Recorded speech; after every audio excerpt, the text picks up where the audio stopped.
Bonjour, dans cette vidéo, nous allons voir comment saisir un tableau dans un logiciel de tableur et ensuite créer, construire des diagrammes. Je vais reprendre des données d'une vidéo précédente. Il s'agissait d'un sondage effectué auprès d'une classe de 25 élèves de 5e. On leur demandait quel était leur animal préféré à chaque enfant. Je vais donc dans la cellule A1 saisir animal préféré.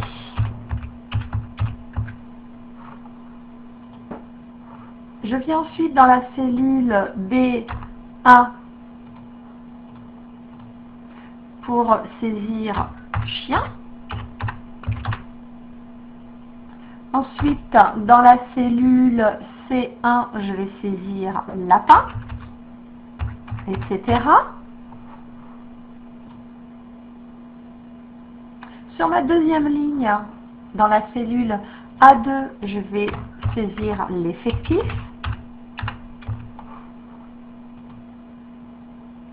Alors, combien d'enfants préféraient les chiens? Eh bien, 10 enfants. Ensuite, 5 enfants préféraient les lapins, 8 préféraient les chats, 2 les nouveaux animaux de compagnie, pour un total d'enfants de classe 25.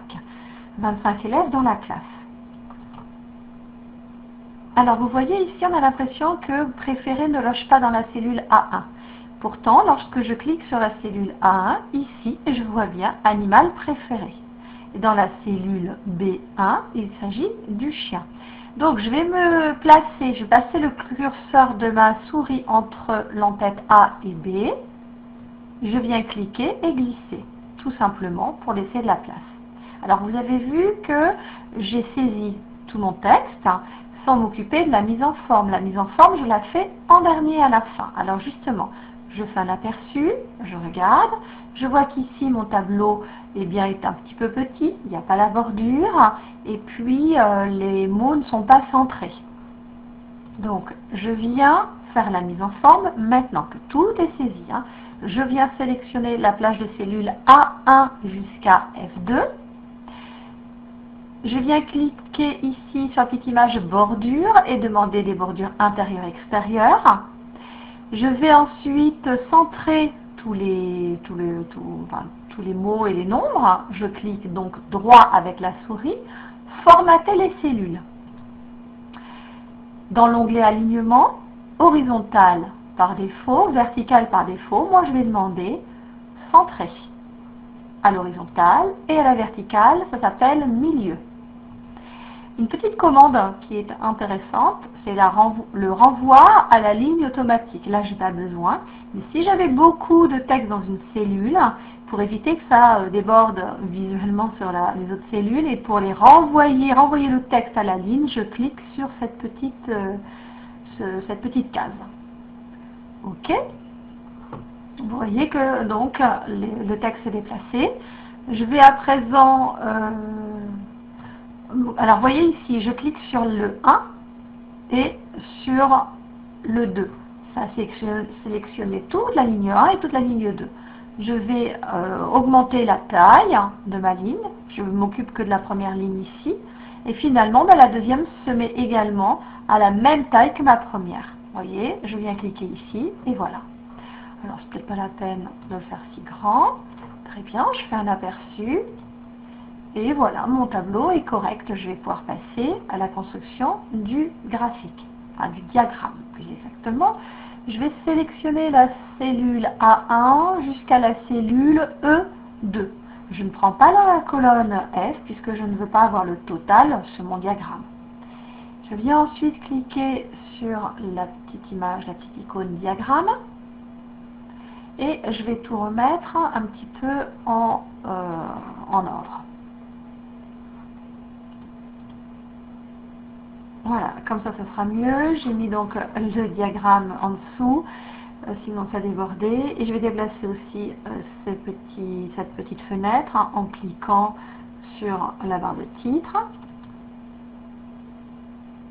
Voilà, alors vous, bien sûr, vous la déplacez davantage pour ne pas cacher le tableau et le diagramme. Mais moi, là, après, ça ne sera pas visualisé sur la vidéo. Donc, vous avez plusieurs types de diagrammes, colonnes, barres, secteurs, etc. En 3D ou non. Donc, je vais garder celle-là. Alors, je fais suivant. Et on me demande de choisir soit les séries de données en ligne, soit les séries de données en colonne. Alors, je vais faire les deux pour vous montrer en fait que parfois, on peut faire les deux, ou alors, on n'a pas le choix. Quand on fera un diagramme en secteur, vous verrez qu'on n'aura pas le choix. Là, je laisse les séries de données en ligne. Très bien. Suivant. Ici, c'est pour donner les plages de cellules, mais j'avais déjà tout sélectionné sur mon tableau. Suivant. Le titre. Je vais donner un titre à mon tableau, à mon diagramme. Il va s'afficher ici. Je vais noter animal préféré. Animal préféré. Sous-titre, j'ai pas besoin. L'axe X. C'est l'axe. Alors, vous voyez, hop, animal préféré. Bien sûr, c'est caché. Hein, c'est derrière cette fenêtre. Vous voyez, animal préféré, le titre est apparu sur le diagramme. L'axe X est l'axe des abscisses, ici. Eh bien, j'ai chien, lapin, chat et nouveaux animaux de compagnie. Donc, il s'agit des animaux. Pour l'axe des Y, c'est l'axe des ordonnées. Ici, l'axe vertical, il s'agit de l'effectif.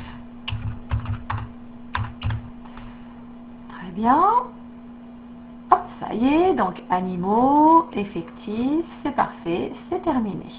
Et voilà mon diagramme. Je peux rajouter des informations, je viens cliquer sur une barre, pas double-cliquer, hop, juste une fois, ensuite je clique droit et je vais noter, insérer les étiquettes de données. Et vous voyez que l'étiquette, c'est-à-dire l'effectif correspondant à chacune des barres, s'affiche en haut des barres. Au sommet. Eh bien, mon diagramme est pas mal. Je vais faire un aperçu. Je clique hop en dehors du diagramme, un aperçu, et voilà ce que j'obtiens. Parfait. Je vais déplacer ensuite mon diagramme pour en faire un deuxième. Je viens donc cliquer sur mon diagramme. Je fais couper. Je viens prendre la deuxième page et je colle mon diagramme tout simplement.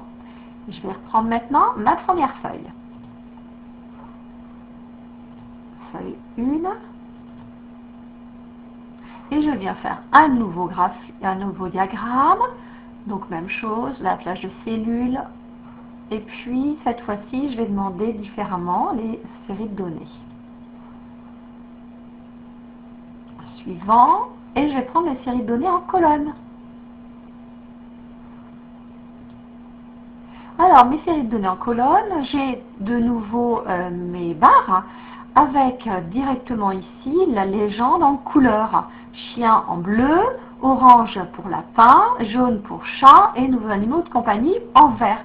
Et là, le mot effectif, le titre de l'axe n'est pas convenable. L'effectif, on va le lire ici. Là, ce sont les différents animaux. Et bon, on va venir le modifier. Donc, je fais suivant. Encore suivant, je ne vais pas oublier le titre des axes, donc le titre du diagramme d'abord.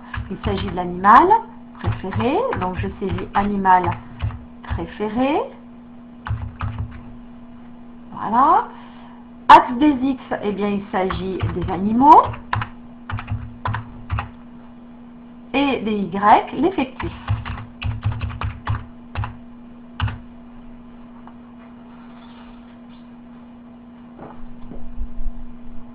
Alors, on a bien le titre ici, le titre des axes, le titre de l'axe des abscisses animaux ici, l'effectif pour les ordonnées ici. Je fais terminer. Et ça m'embête de voir effectif. Donc, je viens cliquer dessus, un clic droit avec ma souris, et je viens supprimer l'axe. Voilà.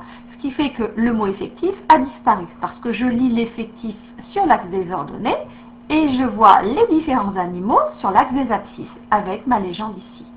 Donc vous voyez que parfois la série de données en ligne ou en colonne est possible, il faut peut-être parfois modifier un petit peu. À vous de tester et de réfléchir. Si je veux compléter mon titre, c'est possible, hein, je viens cliquer sur le titre, animal préféré des élèves de la classe. Très bien, donc je peux faire un aperçu. Et voilà mon diagramme.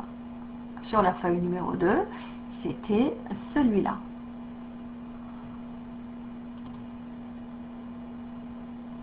Je continue, je vais faire un autre diagramme. Donc je vais choisir cette fois-ci en secteur. Voilà. Alors j'ai les séries de données en ligne ici, avec la légende et les différents animaux. Si je demande la série de données en colonne, voilà ce que j'obtiens. Mais en fait, ce n'est pas exploitable. On a l'effectif ici, c'est-à-dire l'effectif 100% des enfants, les 25 élèves interrogés. Donc là, on ne peut pas prendre les séries de données en colonne, on est obligé de les prendre en ligne.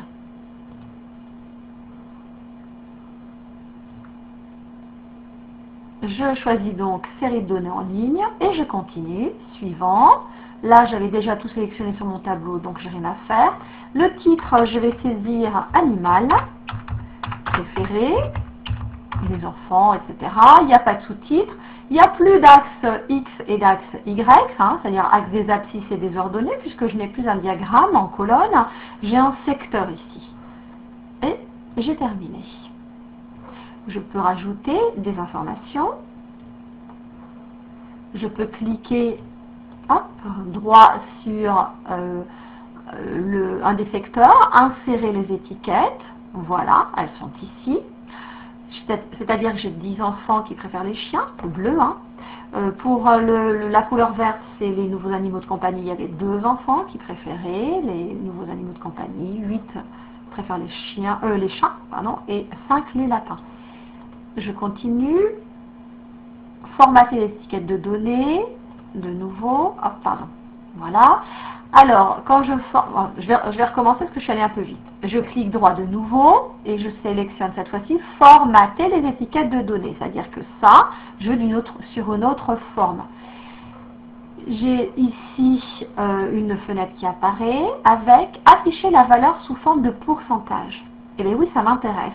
Donc, je vais cliquer. Et j'ai laissé cocher afficher la valeur sous forme de nombre. Et vous allez voir ce qu'on va avoir. On a les deux. L'effectif sous forme de nombre, l'effectif 10, 2, 8, 5. Et ensuite l'effectif sous forme de pourcentage, 40%, 8%, 32%, 20%. Donc il est évident que je vais revenir sur formater les étiquettes de données et enlever afficher la forme sous forme de nombre pour l'avoir uniquement en pourcentage. OK. Donc ici, j'ai bien 40% des enfants qui préfèrent les chiens, 8% préfèrent les nouveaux animaux de compagnie, 20% les lapins, 32% les chats. Même chose, je peux venir modifier le titre si j'ai envie. Je vais faire un aperçu.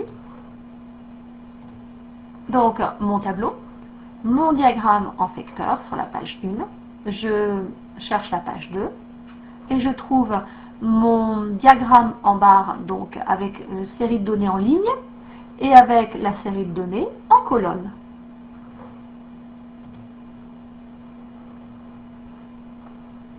Au revoir.